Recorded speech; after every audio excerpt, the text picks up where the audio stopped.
दमा क्या होता है जी? अब ये कितना खतरनाक है। अगर खुदा ना खास्ता किसी को हो गया है तो वो पूरी लाइफ रहेगा। वो मर गए हैं किस्म के कि ये क्या बीमारी। वो हजरात जो कि सिगरेट नोशी करते हैं, अपनी मौत को दावत देते हैं। सुन ले स्मोकर्स हजरात, ये टेस्ट लाजमी। एक्सपेक्टेड लंग एज भी बताई जाती है कि अच्छा। आपके लंग एज क्या है। अगर आपको ये अलामत एलर्जी की है तो ये चीजें आपके घर में नहीं होनी चाहिए। वो लोगों ने बना लिया है कि भाई ये तो हर घर में फैशन है, बिल्कुल वीडियोस बनानी है, टिकटॉक बनानी है, तो उसको तो लोग अपने बेड के साथ बिठा। नमूनिया क्या है? नमूनिया is one of the leading killer.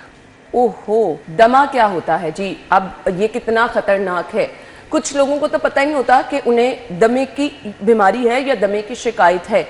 अब कुछ लोगों को पता भी होता है, वो छुपा के रखते हैं। डॉक्टर साहब, छुपाना चाहिए? बेसिकली दमा है क्या? देखिए, दो बीमारियां रेस्पिरेटरी सिस्टम में बदकिस्मती से ऐसी हैं जो हम जिनका नाम सुनना नहीं चाहते। दमा इज़ वन ऑफ देम। हम एलर्जी से सेटिस्फाई हो जाते हैं और जब हम दमा किसी पेशेंट को बताते हैं तो वो थोड़ा सा अलर्ट हो जाता है, डॉक्टर साहब ये तो कुछ नहीं है। का भी प्रेशर बिल्कुल, ये एक टैबू है। अगर है अच्छा हो दमा इसको। एग्जैक्टली, ये टैबू है। और दूसरा टीबी।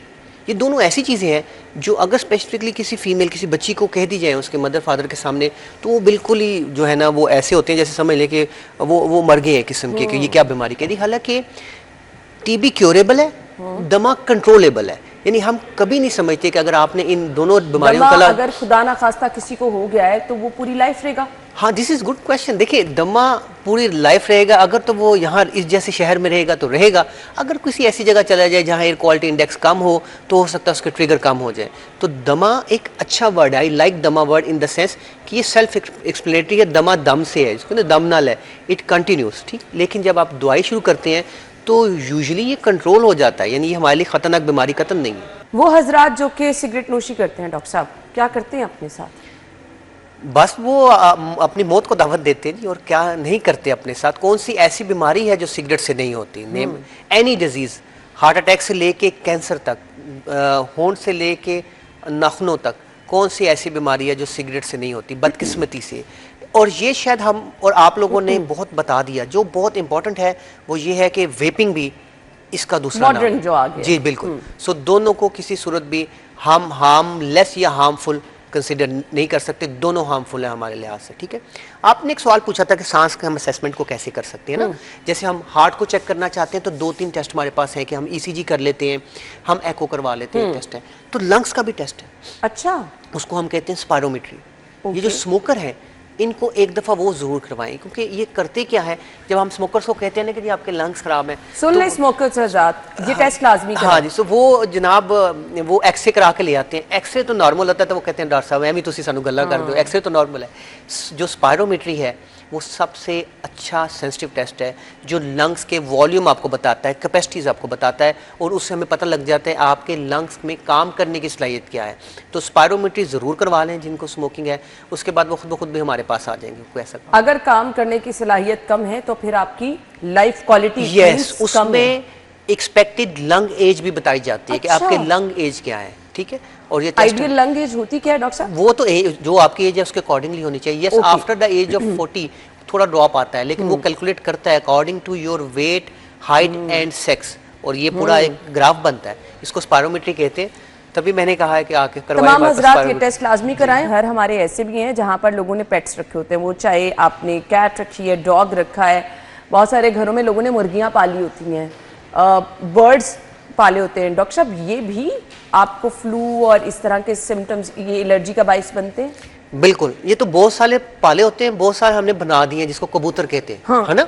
वो हमारा ऐसा कोई मौलवी किस्म का हमारा परिंदा है कि जिस घर में हो वो समझता है कि वो बड़े अच्छा घर रहेगा, नेक घर होगा। देखिए, ये जो जितने लव बर्ड हैं, पैरट, तोते, पिजन्स, कबूतर और कैट, ये एस्थमा करने और एस्थमा बढ़ाने का बाइस दोनों की प्रोबेबिलिटी इसमें है।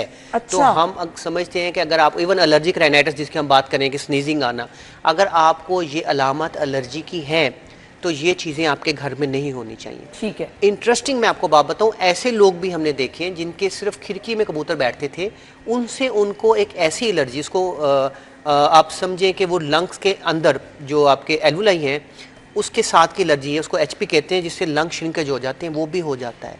And it is very common in Lahore. Lahore में बिकॉज ऑफ कबूतर बहुत सी रेस्पिरेटरी डिजीज़ जो हैं वो ऑन राइज हैं, और ये इसको भी हमें सीरियसली लेना चाहिए।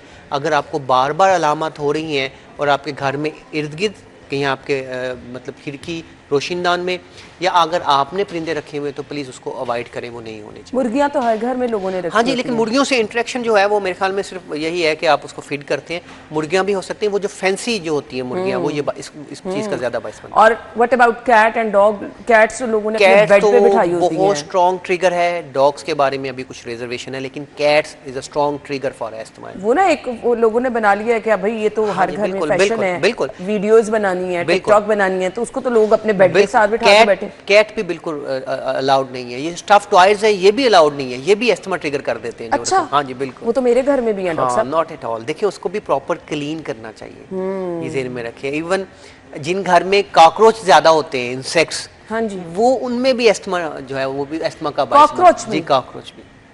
वो पास से भी गुजर, वैसे तो मुझे बड़ा डर लगता है उससे, लेकिन वो अगर घर में है तब भी तब भी ट्रिगर एस्थमा कर- का बायस बनते हैं, ठीक ओहो हो है। सो देखिए, जो डस्ट माइट होते हैं, जो आपके पिलोज होते हैं, इसी वजह से ये कहा जाता है ना, इनको धूप लगवाएं। जो एक हमारा पुराना कंसेप्ट था, आप देखें ओल्ड, कि सब जो है सर्दी आने से पहले धूप लगवाई जाती थी। तो ये धूप लगाना, इनको स्टफ टॉयज को क्लीन करना और घर को क्लीन रखना सो दैट कॉकरोच ना आए, ये भी आपके एस्थमा को कम करने का बायस है। नमूनिया क्या है? नमूनिया जी हमारी चेस्ट की इन्फेक्शन है, और कोविड के बाद हमें पता लगा लोगों को, हमें तो नहीं खैर, कि वायरल भी होता है। वैसे नॉर्मली ये समझा जाता है कि ये किसी बैक्टीरिया की वजह से हो सकता है, ठीक है।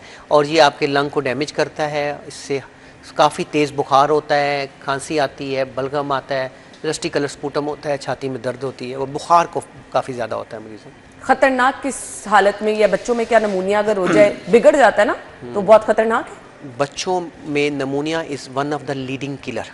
ओहो। अच्छा, दूसरा ये बड़ों में भी 65 ईयर के बाद भी नमूनिया इज़ द लीडिंग किलर। नमूनिया जो है, देखें अल्हम्दुलिल्लाह, क्योंकि इतने अरसे से हम प्रैक्टिस करें, हमारी ओल्ड पॉपुलेशन बढ़ रही है, तो अब हम देख रहे हैं कि नमूनिया की टेंडेंसी बढ़ना शुरू हो गई है, ज़्यादा आना शुरू हो गई, और ये ख़तरनाक होता है। अगर आपकी एज ही 65 से ज़्यादा है तो ये एक रिस्क फैक्टर है नमूनिया के लिहाज से। सर्दी से बचाना है नमूनिया के मरीजों को? सर्दी से बचाना है,